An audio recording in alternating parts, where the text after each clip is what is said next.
got another. Welcome to New Mexico Black Rifle Operators Union. I'm your host, Sean. Happy Happy 223 Day. America's Caliber for America's Rifle.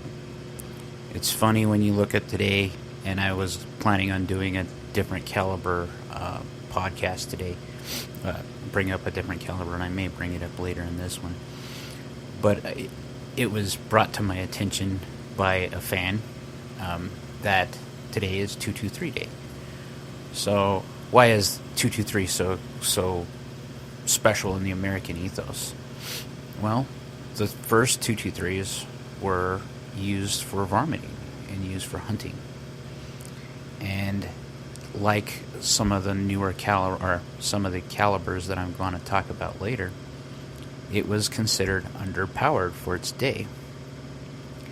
The gun, when it first came out, when the first M16 came out, and AR-15s came out, American shooters were still in love, especially the U.S. Army, with the full-size rifle cartridge.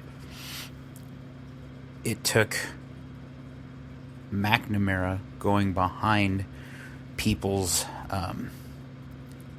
behind the industrial military complex and the swamp, basically, back in the 60s, to get Curtis LeMay in the Air Force to check out the AR-15 and the M16, which later became the M16.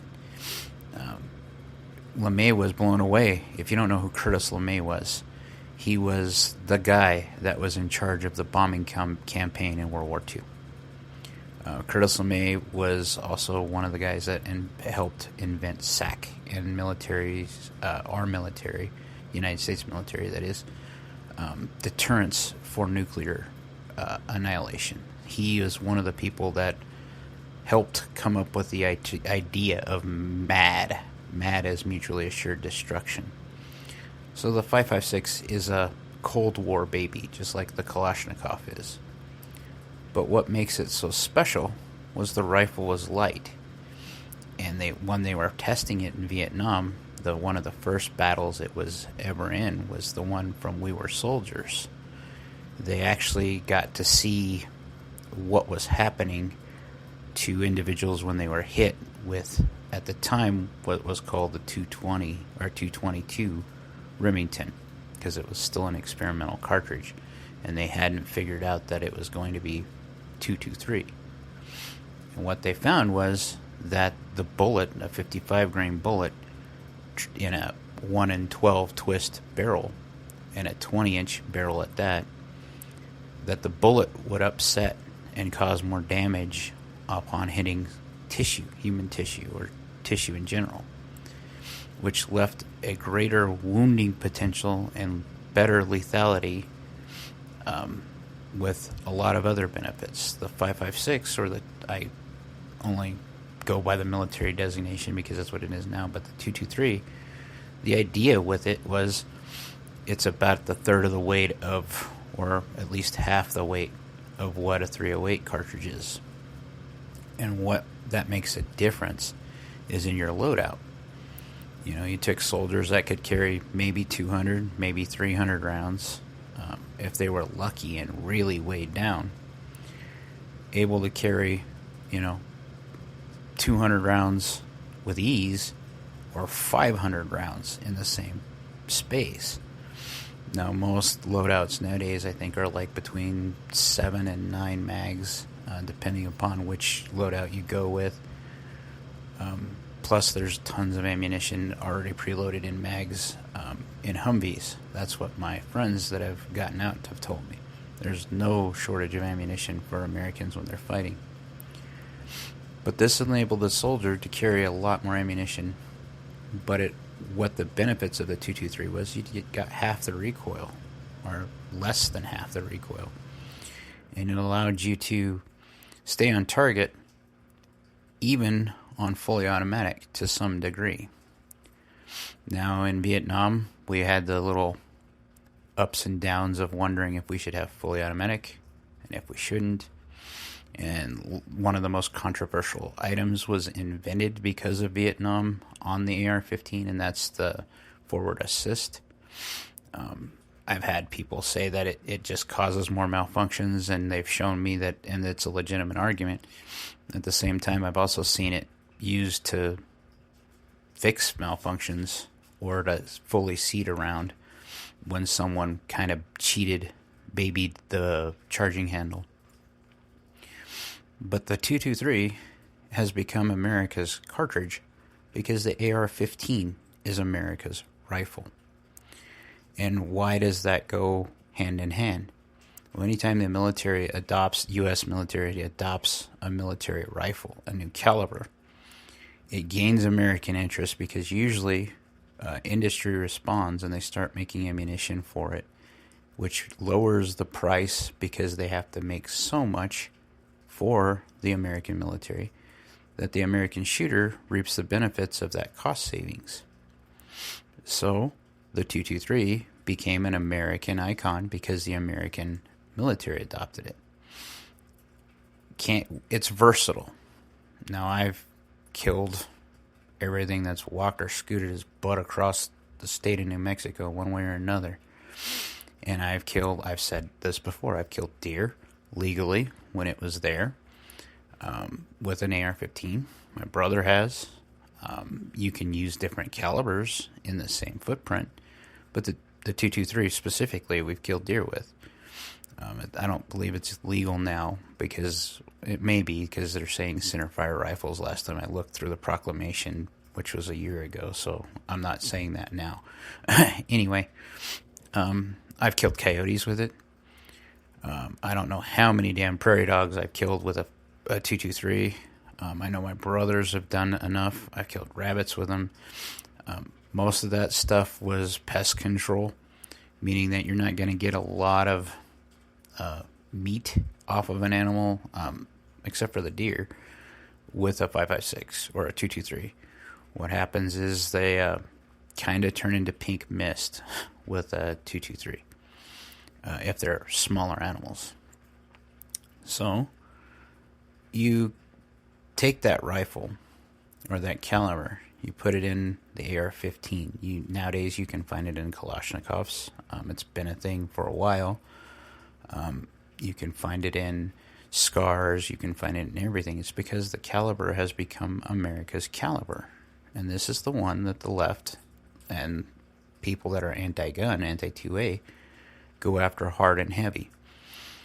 There are bills that are circulating, even in the state of New Mexico, that limit ammo purchases online because they want you to not be able to buy as many bulk ammunition pieces or bulk loads, so to say, that their thought is that this will help deter mass shootings. But what I have seen and what we've seen time and time again, people that perpetrate mass shootings usually have a plan, and they usually buy ammunition in chunks, or they do plan on buying bulk. They'd use that. They don't even use enough of the bulk to either train with or to perpetrate the act to warrant this unnecessary legislation, in my opinion. Plus, it's a huge burden on the Americans in general.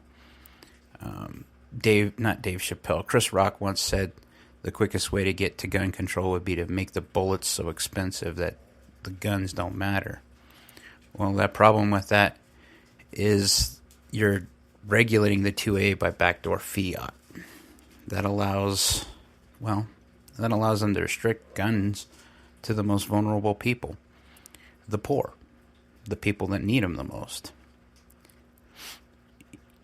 Fast forward to magazines. A standard capacity magazine gives you a very force multiplier effect when it comes to something like defending your home from multiple attackers. A rifle in a 5.56 handed to someone of smaller stature is more accurate than a pistol.